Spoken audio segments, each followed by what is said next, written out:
Hola, hola, ¿cómo están? Eh, Buen día a todos y bienvenidos a este video. Es un video especial, como ustedes saben, que va a abarcar pues el cierre de lo que fue el curso en el Museo de las Constituciones. Eh, Fueron seis sesiones presenciales y hubo dos que, bueno, tuvimos que compactar, que buscar alternativas para poder impartir el material. Y esta pues sí es la última. Lo que va a suceder aquí es que discutiremos un poco lo que propone la última autora que vamos a revisar, que es Chimamanda Adichie, y haré un cierre, una especie de resumen de todas las lecturas que vimos de una forma muy sintética. Antes que nada les quiero decir que pues fue complicado escoger qué textos leer en el curso, porque literatura pues hay mucha, pero a mí me interesara que fueran primero que nada entretenidos de leer, y por supuesto que nos llevaran a leer quizás miradas de otros tiempos, de otros momentos de la historia, pero que siguen estando profundamente vigentes. Como ustedes se dieron cuenta, durante las sesiones, aunque leíamos un texto eh, de finales del 19, como Ambronte o Henrik Ibsen, o leíamos a Simone de Beauvoir a principios del siglo XX, a pesar de la distancia, eh, del tiempo, de la nacionalidad, ¿no? De los ambientes, las situaciones que estaban en esos libros las podíamos encontrar quizás en el vecino, en la amiga, en un familiar muy cercano. Entonces, esto es para darnos cuenta de la universalidad que tiene la literatura. Es el gran instrumento que conserva en sí mismo las miradas de diferentes personas, y que bueno, cuando son buenas, cuando son efectivas, sobreviven y las podemos ir ajustando a muchísimas circunstancias. Entonces, no quiero tardarme, quiero ser conciso. La primera autora que revisamos en la primera sesión pues fue Anne Bronte, con una novela que se llama La inquilina de Whitehall Hall. No la leímos toda, ustedes recordarán que yo únicamente les leí algunos fragmentos, y lo relevante de este texto, el por qué lo escogí, es una razón muy simple. Anne Bronte escribe desde el romanticismo y pone un personaje que tiene como marido a un alcohólico, y ella toma la decisión de irse y empezar una nueva vida. En la época victoriana, pues las mujeres eran muy violentadas. No existía el punto de vista feminista, ¿sí? Entonces, es bastante avesado lo que Anne Bronte propone en esta historia, ¿no? Una mujer que se da cuenta de la situación de violencia que está viviendo y un día se despierta y dice adiós, no más, se da la vuelta y se va. Eh, un texto fundamental, yo les recomiendo que por favor cuando tengan oportunidad lo lean. Después pasamos, nos fuimos a un escritor, dramaturgo principalmente, Henrik Ibsen, con una obra de teatro que se llama Casa de Muñecas. Y lo que encontramos allí es algo muy importante, porque no es un nivel de violencia brutal lo que existe en la historia, pero esta mujer, Nora, se da cuenta que en su casa ella es únicamente un objeto más. Digamos que las circunstancias que la rodean pues son domésticas, están dentro de la normalidad, pero no se siente a gusto, y el marido hace una serie de cosas que a ella la sacan de balance, así que un día también dice, me voy. Me voy, a pesar de que tenía, de que era madre, sí, y de que el marido pues no era malo, pero ella no se sentía a gusto. Muy relevante lo que propone Ibsen. Otra vez, una mujer se levanta y se va, si se dan cuenta. Eh, ya entrados en el siglo XX, fuimos a Francia con una de las escritoras más importantes, existencialista, Simone de Beauvoir, con La mujer rota. ¿Qué descubrimos allí? Una mujer inmersa en un matrimonio, muy fatigado, empieza a ver las cuartaduras de su relación. Ella la podemos considerar, a ella la podemos considerar un personaje romántico que de pronto empieza a ver la realidad de lo que es el matrimonio. ¿Qué es lo que encuentra? Un fatigue en los asuntos del deseo. Se da cuenta que ha entregado todo a la vida marital y ella se ha quedado sin nada y no sabe qué hacer con su vida. Eh, Se va enfrentando a situaciones que cada vez más destruyen lo que ella concebía como el amor, como la pasión, como la fidelidad. Y pues sí, es un texto muy fuerte. Se llama La mujer rota, porque sí, o sea, destruye las concepciones que tenemos en cuanto al matrimonio, a la sexualidad, etcétera. Muy importante lo que vemos allí.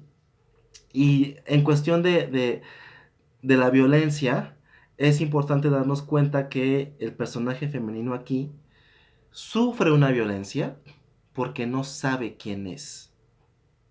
Entonces lo que Simone de Beauvoir va a proponer de alguna manera es que eh, si una mujer no tiene un objetivo claro en la vida que no sea ser esposa o madre, va a sufrir violencia de forma inevitable. Ujú. Después nos fuimos al texto más violento, más brutal de toda esta colección, que fue El color púrpura de Alice Walker. Y ahí combinamos dos cuestiones de género, porque sí son mujeres violentadas, pero también se trata de mujeres de color, ¿vale? Em, Ella representa, Alice Walker, lo que se llama The Black Feminism, el feminismo blanco, perdón, el feminismo negro, disculpen ustedes. Y allí, esta mujer nos cuenta su historia desgraciada a partir de unas oraciones primero que están dedicadas a Dios y después esas oraciones cesan y pasamos a una mujer que le está escribiendo a su hermana, relatándole pues las terribles situaciones que vive, violaciones, injusticias, etc. ¿Qué sucede aquí en El color púrpura? Alice Walker se mete en cuestiones de género, por supuesto, de violencia, pero también en cuestiones místicas. El personaje de Sally, que es el que nos va narrando principalmente la historia, en un principio todo lo que le sucede se lo relata a Dios, como si estuviera rezando, ¿no? Dios mío, explícame qué me sucede porque mi padre viene y me viola, etc. Ese es el tono que utiliza. Vamos a la mitad de la novela y el personaje se da cuenta que Dios no llega a rescatarla. Así que toma una decisión, dejar de creer en Dios y creer en sí misma. Y a partir de ese momento su vida cambia. Toma las riendas de su existencia y se aventura a hacer otras cosas. En la sesión que tuvimos en el museo fue muy relevante y a mí me conmovió muchísimo darme cuenta que el lugar de Dios en las personas pues es muy significativo. Pero si uno no toma la decisión de alejarse de algo que nos está haciendo daño, las cosas no van a mejorar. Entonces, creo que en el fondo, ese es uno de los aprendizajes más profundos que tuvimos con la lectura de El color púrpura. De ahí ya llegamos a México con Ángeles Mastreta y leímos Arráncame la vida. Vean el video que está aquí en el canal por si quieren más o menos recordar lo que se dijo. Pero igual es una mujer que no se deja y que tiene otro tipo de inquietudes. No únicamente ser esposa y no únicamente tampoco ser madre. Eso es importante. Entonces, si nos damos cuenta, en todo lo que leímos de literatura, hay puntos en común que las mujeres deben de tener un objetivo en la vida más allá de el afán matrimonial, más allá del afán de ser madre. Si no se tiene un proyecto, eh, los personajes femeninos en esta cuestión se arrojan a una cosa que Simone de Beauvoir llamaba la inmanencia, ¿sí? Te vuelves un objeto. Y al volverte un objeto, te haces propensa a que te violenten.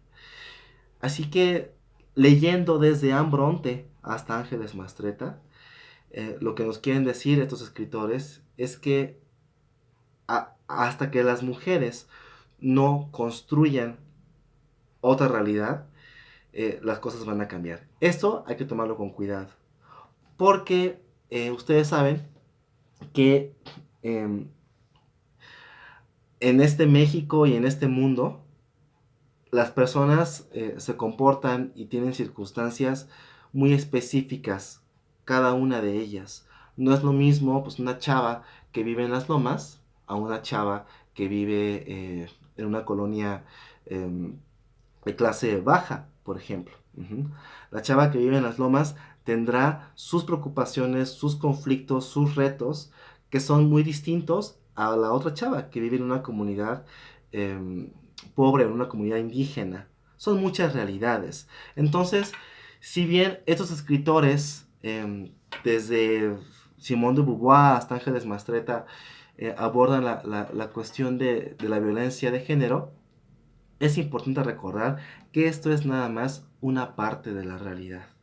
Son muchísimas realidades y no pararé en repetirlo, porque no existen soluciones fáciles al tema de la violencia de género. ¿Qué se debe de seguir haciendo? Seguir reflexionando, ¿sí? Y algo muy importante, tener empatía. Empatía, comprender al otro, a la otra. Si eso no se tiene, eh, no lograremos crecer como sociedad, no lograremos modificar la educación. La educación. Desde el siglo XVIII, una autora, Mary Wollstonecraft, la mamá de Mary Shelley, en un texto que se llama La Vindicación de los Derechos de las Mujeres, habla eh, de la situación femenina, ¿sí? Y de cómo esta puede cambiar. Desde el siglo XVIII, ¿qué es lo que dice? Dice, la situación de las mujeres no va a cambiar hasta que no se cambie su educación. Y ella habla desde el siglo XVIII, ¿no? ¿Cuántas mujeres hubieran sido doctoras o maestras si hubieran tenido otro tipo de educación? Eso es un patrón que veremos en las novelas que leímos y en las diversas conversaciones que tendremos alrededor de la violencia de género. Em, Cómo se educa a las mujeres y muy importante, cómo se educa a los hombres también. Ujú. Lo comenté la primera clase, eh, cuando salió anunciado el curso. Déjeme tomar un poquito de agua. Mm. Cuando salió anunciado el curso, eh, hubo una polémica ahí en internet, ¿no? Una mujer muy molesta escribió al museo diciendo, ¿cómo es posible que un hombre fuera a dar un curso sobre violencia de género? Y entiendo el disgusto, lo entiendo. Sin embargo, hay que tener un panorama más amplio de la situación. Primero que nada, entender que el género no únicamente se limita a eh, el feminismo, ¿sí? A lo llamado femenino, también abarca a la gente de color, también abarca a la comunidad gay, ¿sí? Entonces son muchas cuestiones. Sí es cierto que el curso que se impartía estaba enfocado específicamente al tema de la mujer, eso sí es cierto, pero bueno, entender que la definición tiene matices. Punto número uno. Punto número dos, los hombres tenemos que educarnos también. Para que la situación de violencia de género cambie, los hombres debemos de aprender. ¿Qué es lo que hace un hombre frente a los movimientos feministas? Aprender. Esa es la cuestión que nos toca a nosotros, ¿sí? Y ser empáticos. Ahora, para cerrar nada más, les quiero leer algunas citas que arroja el último texto que leímos, que es de Chimamanda Ngozi Adichie, escritora nigeriana, que se llama Todos deberíamos ser feministas. Eh, Pueden leer el libro, los que no lo hayan leído, o buscar la conferencia en internet. que es exactamente el libro, y dura unos 20 minutos. Eh, Ella arroja diferentes premisas que son importantes y me gustaría compartirles algunas. Ella dice que sí, hay que educar a las mujeres de forma distinta, que es como lo que yo estoy mencionando ahorita, pero también hay que educar a los hombres de forma distinta. Enseñar también, dice ella, a las mujeres cuál es el verdadero valor del matrimonio. Terminar con ese relato, porque ella dice que existe el lenguaje del matrimonio, y el lenguaje del matrimonio es el mismo que el lenguaje de propiedad. Mi esposa, y al revés también, ¿no? Mi marido. Y bueno, eso ya empieza a volvernos de alguna forma objetos, ¿sí? Cosa pues que no está bien. Habla específicamente de las mujeres, qué renuncian las mujeres por el matrimonio. ¿Qué renuncian las mujeres para ser buenas madres, para ser esposas? Eh, es importante hablar de esto, porque pues, ser esposa no te dura siempre, y ser madre pues tampoco, porque los hijos se van. Entonces, la realidad es que debe de haber otro tipo de metas. Eh, Ella dice esto, que es muy importante. El problema del género es que prescribe cómo deberíamos ser en lugar de reconocernos como somos. Esta es una idea que está en muchísima literatura. Pienso en El Orlando de Virginia Woolf, que en ese texto ella dice, el género es mera convención. Y esto abarca tanto para mujeres como hombres. Eh, ¿Qué es el género? Convenciones sociales, normas, narrativas que se han establecido, pues para normalizar el comportamiento. Por eso no quiere decir que sean lo mejor. Entonces, tenemos mujeres que deciden no maquillarse, que deciden no rasurarse, que deciden ocupar cierta ropa, y eso está bien porque es su identidad. De igual forma, tenemos hombres que pueden pintarse el cabello, ¿no? Las uñas o vestirse de alguna forma y no pasa nada. Porque están siendo ellos. Es su libertad, es su identidad. Hay que recordar esto. El género es una construcción social. Ujú. Em, Cuestiona Chimamanda Adichie. ¿Qué felices seríamos? ¿Cuán libre sería nuestro verdadero yo si no tuviéramos el peso de las expectativas de género? ¿Qué significa esto? Ser libres. Ser lo que tú quieres ser. Em, Dice algo importante. La cultura no hace a la gente. La cultura, perdón, la cultura no hace a la gente hace a la cultura. Esto lo conectamos con el tema de la educación. Hasta que no empecemos a educarnos de forma distinta, la situación en el mundo en términos de género no va a cambiar. Eh, Así que bueno, a manera de conclusión, ¿qué les puedo decir? Eh, la educación es un proceso lento.